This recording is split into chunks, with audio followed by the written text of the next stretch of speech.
These are the men and women of Beaver Valley, the bravest of the brave. They fought fearlessly for their country, their city, their community, and for the ideals we share as Americans.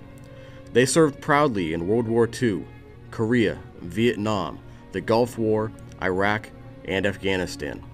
Here now are their stories, their own experiences in their own words, the words of the heroes of Beaver Valley. On May 8, 1945, Germany surrendered to Allied forces and laid down its arms.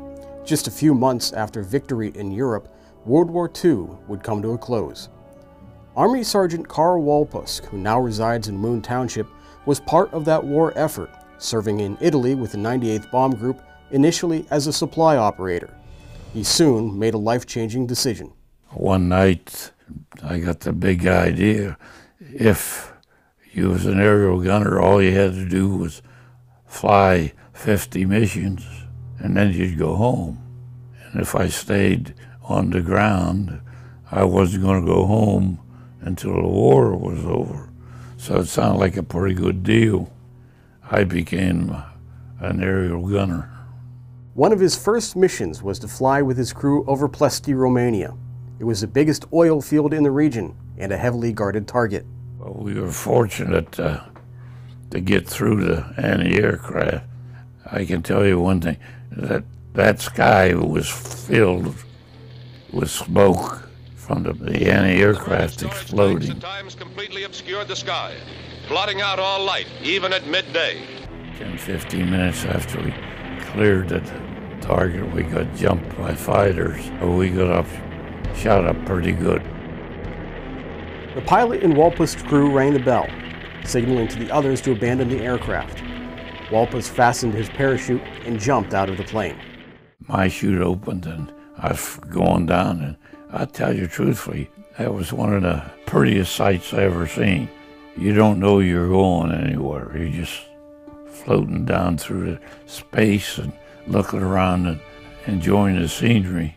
Upon landing, Walpusk tried to untangle his chute. When he looked up, he saw two soldiers with rifles. And I thought, holy hell, I'm going to get captured or shot.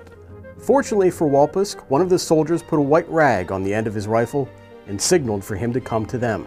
I got up there and I couldn't talk to them or anything, but there was two Chetnik soldiers, and they motioned for me to follow them. Walpusk had landed in Nazi-occupied Yugoslavia, but he had run into Serbian Chetnik fighters who were fighting the Nazis at the time.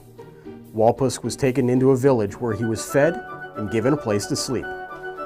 They took us into a house and fed us at night, and this was probably 9, 10 o'clock at night. We wanted to go to bed. They took us into the bedroom, but they stood down at the bottom of the bed and kept drinking and singing. We couldn't go to sleep because the suckers kept singing and drinking. And finally, I guess we either got drunk or got so tired we did fall asleep. The next day, Walpusk went with the Chetniks to pick up the rest of the crew. They moved daily, never staying at one farm for more than a day. The Germans had a reward out for us. If these people were caught helping us and taking care of us, 90% of them would have been shot and their homes would have been burned down. So I often thought about that. How in the heck do you repay people for doing something like that? You'd have to have a heck of a lot of guts. The OSS, a precursor to the CIA, sent in 2 officers to help facilitate an escape for the 500 airmen that had been shot down in the area throughout the war. In what would become known as Operation-Halyard, the first step for the OSS officers was to verify that the American airmen were who they said they were. Then, with the help of locals and airmen, they built an airstrip. And I can tell you, truthfully, it was just big enough for a C-47 to take off. Walpusk and his crew were the last to leave, having spent 33 days on the ground. There's not too many people knew about what they did for us. See, the one thing, when we come out, they instruct us, we weren't allowed to talk about it for fear of the Germans finding out information. So it was years before this halyard mission became known.